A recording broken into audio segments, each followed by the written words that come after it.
السلام عليكم الخوت، كي دايرين؟ لاباس عليكم؟ بخير؟ نتمنى تكونوا بخير وعلى خير ان شاء الله. اليوم غنتكلم معكم في واحد الموضوع. شنو الفرق ما بين الرخام والجرانيت؟ الجرانيت كيجي من الدول الاوروبيه غالبا، كاين حتى في الهند، كاين حتى في البرازيل، كاين. المهم هذا بصفه عامه هذا ديال الطاليان، هذا جرانيت بيرلا. وكاين عندنا الرخام العادي، فيه الجريفولي، جريبن سليمان، جريتيفلت، فيه تازا، فيه بزاف ديال المارك. المهم رخام عادي. بالنسبه للناس اللي كتبغي تخدم الكوازن البوطاجي، ما ننصحكمش بالرخام العادي اولا بالرخام الاصطناعي. كما كتعرفوا عندنا الرخام الاصطناعي، ها هو هذا الابيض هذا.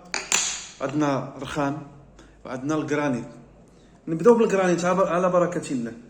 الجرانيت ما كيتجرح ما والو، كما كتشوفوا ها نتوما، يعني ما كيتجرحش وكيصبر ويقدر يضرب لك مده ديال 100 عام. هذه يعني بدون منازع. وصحيح ما كيتجرحش، بخاطر هو حتى لاسيد اللي شديتي لاسيد خويتيه فوقه ما كيدي منه والو. هذا بالنسبه للجرانيت. وفي الفينيسيو كيطلع، واذا تهرس ما كيتلقمش.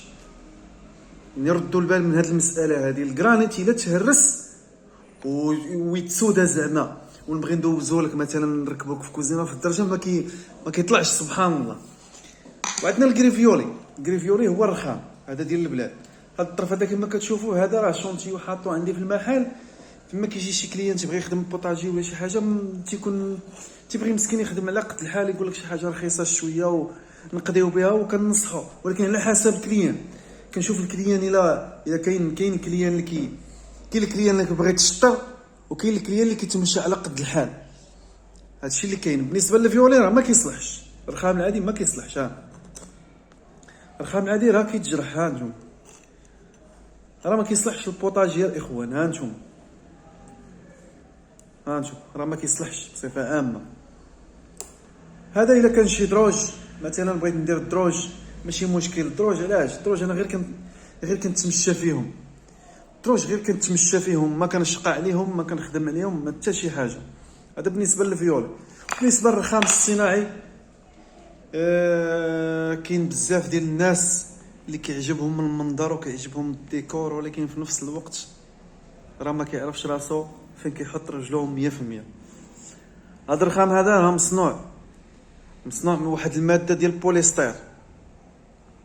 هذا الرخام الصناعي ماده ديال البوليستير، وإلا درتيه في العافيه غيدوب. ديروه في العافيه مزيان وعطيه واحد 2 دقائق ولا 3، غيبان لكم العيب ديالو. وكيتجرح وما كيتصلحش في الجريح ديالو.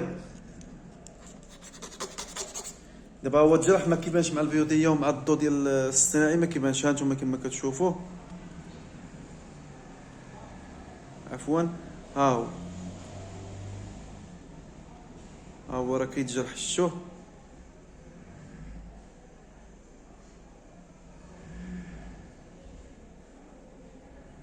هو كما شفتوا، راه كيتجرح. ها هو دابا هاد شديت لكم الفيديو مزيان، راه كيتقمش. التقماش فيه كي داير. التقماش هذا راه كيبين لك بحال الميكا انت كتقمش فيها. لاحظوا مزيان. هانتوما لاحظوا مزيان.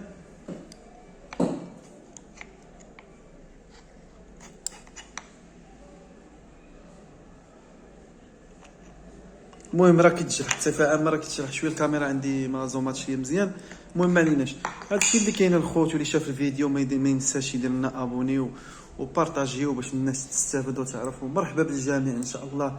ولا كانت شي حاجه جديده رانا كنشاركها معكم، ولا كان شي عمل زوين رانا كنشاركو معكم، وكنعطيكم بعض الارشادات. ونتمنى هادشي هذا يعجبكم، ونتمنى ينال الاعجاب ديالكم. يلا ساعتكم سعيده، ونتمنى تكونوا بخير وعلى خير.